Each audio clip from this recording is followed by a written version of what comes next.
আমাদের cricket team আর KKR এর মধ্যে আসলে খুব মিল পাই আমি আসলে সত্যিকার অর্থে। কারণ আমাদের টিমটা হচ্ছে একটা মানে মফিজদের টিম, আর কেকেআর এর টিমটা দেখলে মফিজদের টিমই মনে হয়। আমার কথা হচ্ছে ভাই, গুজরাটের টাইটান্সের টিমটা অবশ্যই শক্তিশালী, তারা হচ্ছে নাম্বার 1 টিম। তার মানে কি এই যে আপনি কোনো প্রতিদ্বন্দ্বিতা ছাড়াই ম্যাচ হেরে যাবেন?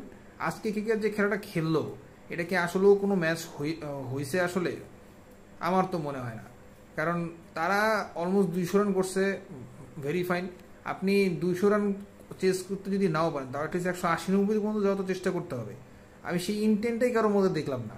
আন্দাজ হাসান তাও কিছু বিগ হিট নেওয়ার চেষ্টা করছে, কিছু লাগছে, রান কিছু করছে, কিন্তু আলটিমেটলি তাদের কোনো কাজে লাগে না। আঙ্কির বংশীর মতো একটা ছেলে, সে 200 স্ট্রাইকে ব্যাটিং করে, তো সেই ছেলে মানে এত পরে ইম্প্যাক্ট সাবমিট হয় না, তো সেই ছেলেটাকে আগে নামানো যেত কিনা? অবশ্যই নামানো যেত, কিন্তু কে ম্যানেজমেন্ট সেটা করে নাই। আমি বুঝি না চন্দ্রকান্ত পণ্ডিতের মতো একটা লোক যে সুপার ফ্লপ, তাকে কিভাবে মানে কেয়ারের ম্যানেজমেন্টে রাখা হয়। আবার ডিজে ব্রাভোকে রাখা হয়েছে, কি কারণে রাখা হয়েছে আমি জানি না, কিসের mentor say I don't know. খুবই মেজাজ খারাপ লাগতেছে তার। মানে কেকেআরের ফ্যান সে 2008 সাল থেকে। আমি যখন সৌরভ গাঙ্গুলি খেলতো, তাদের ক্যাপ্টেন ছিল, শাহরুখ খানের জন্য তারা ভালোবাসার সময় কাজই করে, ঠিক আছে। কিন্তু এই টিমটার যে অবস্থা দেখতেছি, গত বছরের কিন্তু টিমটা খুবই গোছানো ছিল, গৌতম খুব সুন্দরভাবে গুছাইছে টিমটারে। এইবারে গৌতম যাওয়ার পরে এবং কিছু প্লেয়ারও চলে গেছে, শ্রেয়াস আয়ার চলে গেছে, মিচেল স্টার্ক চলে গেছে, ফিল শট চলে গেছে, এবং টিমটা পুরো একদমই অগোছালো। আর চন্দ্রকান্ত পান্ডে এটা মানে কি যে করতেছে আমি নিজেও বুঝতেছি না আসলে একেবারে।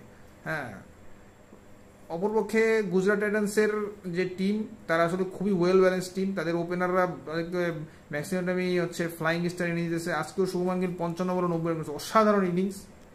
এরকম ইনিংসই আসলে টি-20 দরকার। আমাদের দেশের ব্যাটসম্যানদের না শুভমান গিলকে দেখে শেখা উচিত যে টি-20টা আসলে কীভাবে খেলতে হয়। আমাদের প্লেয়াররা তো আসলে 20 বল খেললে ওই 24-25 রান করে, হ্যাঁ, এবং 55 বল খেলে আমি ড্যাম শিওর তারা 90 তো অনেক পরে কথা, 60-65 বেশি রান করতেই পারবে না টি-20তে।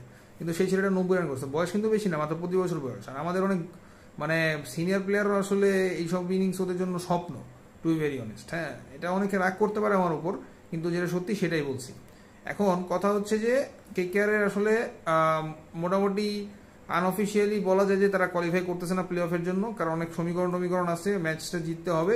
আমার মনে হয় সেটা সম্ভব, কারণ কনফিডেন্স লেভেল যা দেখলাম এই টিমের দ্বারা আসলে সম্ভব না ভাই। আর গুজরাট টাইটান্স মানে মোটামুটি বলা যায় যে তারা প্লে অফে পা দিয়েই রাখছে, ঠিক আছে। তো আশা করা যায় তারা প্লে অফে খেলবে। আর কেকেআরের আমার মনে হয় না এবছর আর কোনো সম্ভাবনা আছে বলে, কারণ বোলিংটা হয়তো কিছুটা ভালো, কিন্তু ব্যাটিংয়ের অবস্থা এত জঘন্য। আর সুনীল নারিন বা আন্দ্রে রাসেল কেউ ফর্মে নাই, সুনীল নারিন তাও মাঝে মধ্যে ভালো খেলে, তো এবার আর কোনো সম্ভাবনা দেখতেছি না। খুবই দুঃখজনক, খুবই দুঃখজনক।